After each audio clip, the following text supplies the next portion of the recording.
कृष्णाय वासुदेवाय हरये परमात्मने प्रणतः क्लेशनाशाय गोविन्दाय नमो नमः। जय श्री कृष्ण। संकल्प प्रभवान् कामान् त्यक्त्वा सर्वान् शेषतः मनसैवेन्द्रियग्रामं विनियम्य समन्ततः शनैरुपरमेद्बुद्ध्या धृतिगृहीतया आत्मसंस्थं मनः कृत्वा न किञ्चिदपि चिन्तयेत्। यतो यतो निश्चरति मनश्चञ्चलमस्थिरं ततस्ततो नियम्यैत तदात्मन्येव वशं नयेत्। प्रशान्तमनसं ह्येनं योगिनं सुखमुत्तमम् उपैति शान्तरजसं ब्रह्मभूतं कल्मषम्।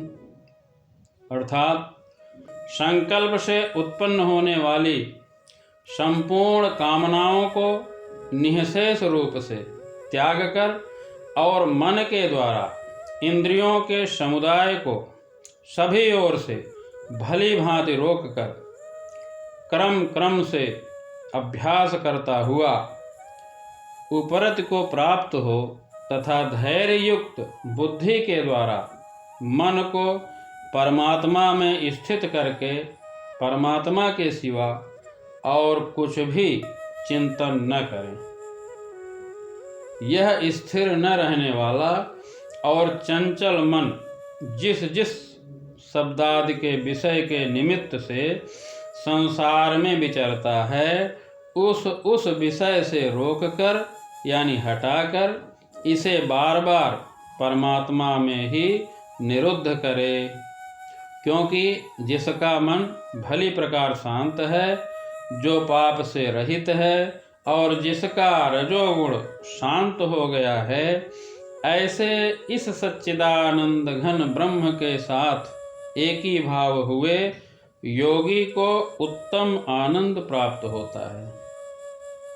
योगाभ्यास करने वाले को दृढ़ संकल्प होना चाहिए और उसे चाहिए कि बिना विचलित हुए धैर्य पूर्वक अभ्यास करे। अंत में उसकी सफलता निश्चित है। उसे यह सोचकर बड़े ही धैर्य से इस मार्ग का अनुसरण करना चाहिए। यदि सफलता मिलने में विलंब हो रहा हो तो निरुत्साहित नहीं होना चाहिए।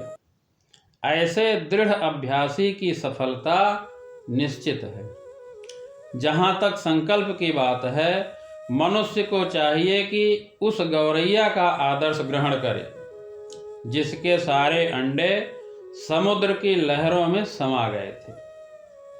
कहानी यह कहती है कि एक गौरैया समुद्र के किनारे अंडे दिए, किंतु समुद्र उन्हें अपनी लहरों में समेट ले गया। इस पर गौरैया अत्यंत दुखी हुई और उसने समुद्र से अंडे लौटा देने के लिए कहा, किंतु समुद्र ने उसकी प्रार्थना पर कोई ध्यान नहीं दिया।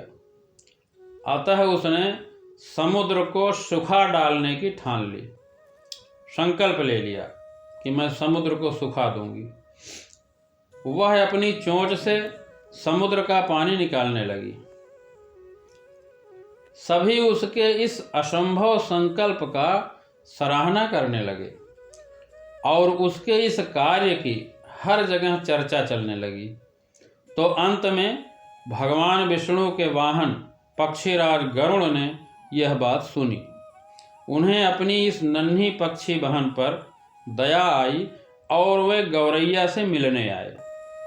गरुड़ उस गौरैया से बहुत प्रसन्न हुए और उन्होंने उसकी सहायता करने का वचन दिया। गरुड़ ने तुरंत समुद्र से कहा कि वह उसके अंडे लौटा दे, नहीं तो मुझे स्वयं आगे आना पड़ेगा। इससे समुद्र गरुड़ महाराज से भयभीत हो गया। उसने गौरैया के अंडे लौटा दिए। वह गौरैया अंडे पाकर और गरुड़ महाराज की कृपा से खुश हो गई इसी प्रकार योग भक्ति योग अत्यंत दुष्कर प्रतीत होता है, किंतु जो कोई संकल्प के साथ नियमों का पालन करता है, भगवान निश्चित रूप से उसकी सहायता करते हैं। समुचित विश्वास तथा बुद्धि के द्वारा मनुष्य को धीरे धीरे सारे इंद्रिय कर्म करने बंद कर देने चाहिए। मन को विश्वास, ध्यान तथा इंद्रिय निवृत्ति द्वारा बस में करते हुए समाधि में स्थिर करना चाहिए। उस समय देहात्म बुद्धि में अनुरक्त होने की कोई संभावना नहीं रह जाती। जब तक इस शरीर का अस्तित्व है, तब तक मनुष्य पदार्थ में लगा रहता है, किंतु उसे इंद्रिय तृप्ति के विषय में नहीं सोचना चाहिए। उसे परमात्मा के आनंद के अतिरिक्त किसी अन्य आनंद का चिंतन नहीं करना चाहिए।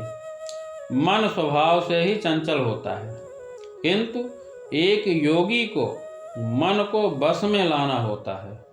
उस पर मन का अधिकार नहीं होना चाहिए। जो मन को बस में रखता है वही सच्चा योगी पुरुष होता है। दिव्य इंद्रिय सुख वह है जिसमें इंद्रियों के स्वामी भगवान की सेवा में लगी रहती हैं। शुद्ध इंद्रियों के द्वारा भगवान की सेवा ही पूर्ण भक्ति कहलाती है। इंद्रियों को पूर्ण रूपेण बस में लाने की यही विधि है। इससे भी बढ़कर बात यह है कि यह योगाभ्यास की परम सिद्धि भी है। ब्रह्मभूत वह अवस्था है जिसमें भौतिक कलमश से मुक्त होकर भगवान की दिव्य सेवा में स्थित हुआ जाता है। जब तक मनुष्य का मन भगवान के चरण कमलों में स्थिर नहीं हो जाता, तब तक कोई ब्रह्म रूप में नहीं रह सकता।